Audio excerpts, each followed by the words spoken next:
मनुष्य का जीवन जो है जल की भांति होना चाहिए। जल की तरह आदमी रहेगा, आगे बढ़ने के लिए उसे सहायता मिलेगी। उस पर एक प्रस्तुति सर। जीवन में कुछ अगर बनना है तो अपना स्वभाव जल की भांति बनाइए। अपना स्वभाव जल की भांति बनाइए। जल अपनी सरलता और अनुकूलता के लिए जाना जाता है। सरलता अनुकूलता के लिए जाना जाता है और यह जीवन जीने के लिए अद्भुत तरीके भी सिखाता है हमको। अनुकूलता किसे है सर? जब किसी भी परिस्थिति में वो ढल जाता है। जल जो है किसी भी परिस्थिति में ढल जाता है।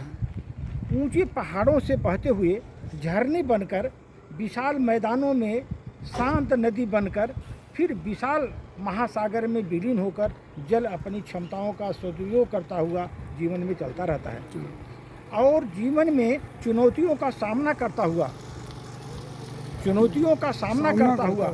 कभी हार न मानकर बल्कि उससे सीख कर आगे बढ़ता रहता है। उससे सीख कर आगे बढ़ता रहता है सर।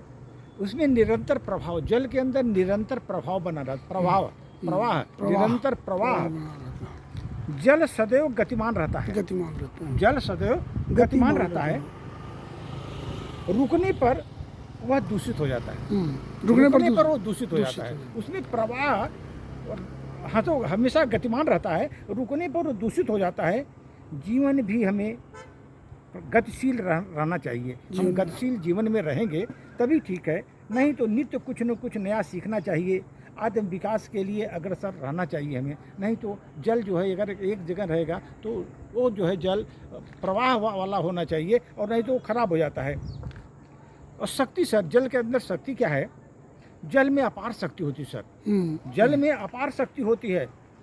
पहाड़ों को काट कर रास्ता बनाता हुआ, पहाड़ों को काट कर रास्ता बनाता हुआ, चट्टानों को तोड़ता हुआ, फिर भी शांत बहता रहता है।